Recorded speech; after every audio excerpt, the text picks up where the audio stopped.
নমস্কাৰ স্বাগতম জনাইছোঁ আজি আমাৰ এইটো ভিডিঅ'লৈ জনা হ'ব যে অসম স্বাস্থ্য বিভাগৰ গ্ৰেড 4 আৰু গ্ৰেড 3 নন টেকনিক্যাল এই দুটা পদৰ কোনটো পদ লিখিত পৰীক্ষা আগতে অনুষ্ঠিত হ'ব এনেকুৱা ধৰণৰ প্ৰশ্ন কেইদিনমান ধৰি কিছুমানে কমেণ্টত কৈ আছে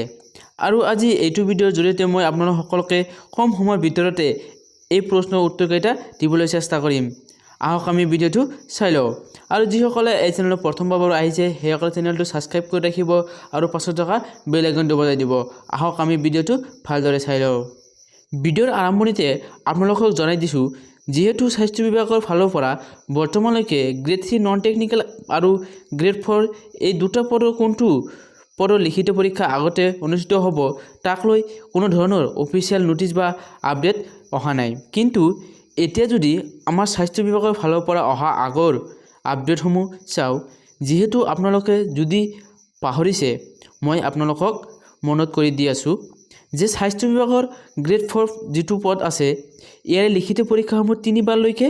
নোটিছ আহিছে কিন্তু লিখিত পৰীক্ষাটো অনুষ্ঠিত নহ'লে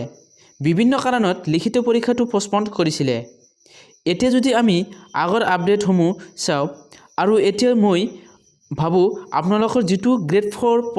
পদ আছে ইয়াৰ কিন্তু লিখিত পৰীক্ষাটো আগতে অনুষ্ঠিত হোৱাৰ সম্ভাৱনা বেছিকৈ আছে আৰু স্বাস্থ্য বিভাগৰ যেতিয়া গ্ৰেড 4 পদসমূহ লিখিত পৰীক্ষাটো অনুষ্ঠিত হৈ যাব ইয়াৰ হয়তো নেক্সট উইক বা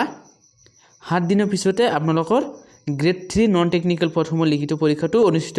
হৈ যাব কিন্তু এতিয়া আসল কথাটো হ'ল স্বাস্থ্য বিভাগৰ গ্ৰেড 3 নন টেকনিক্যাল আৰু গ্ৰেড 4 পদসমূহৰ লিখিত পৰীক্ষা কেতিয়া অনুষ্ঠিত হ'ব এতিয়া আমি যদি স্বাস্থ্য মন্ত্ৰীৰ কথা শুনো তেখেতে কৈছিল যে পূজাৰ পিছতে আপোনালোকৰ যেটো স্বাস্থ্য বিভাগৰ লিখিত পৰীক্ষা আছে হেতু অনুষ্ঠিত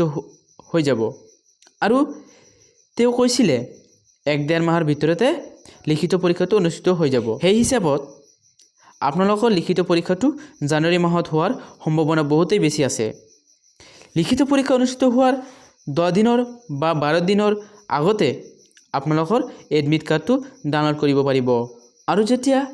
এডমিট কাৰ্ড মুকলি হ'ব তেতিয়া আপোনালোকক মই ভিডিঅ' বনাই জনাই দিম সো আজিলৈ ইমানে পৰৱৰ্তী ভাল ভিডিঅ' চাবলৈ এই চেনেলটো সাবস্ক্ৰাইব কৰি ৰাখিব আৰু পাছত থকা বেল আইকনটো বজাই দিব ধন্যবাদ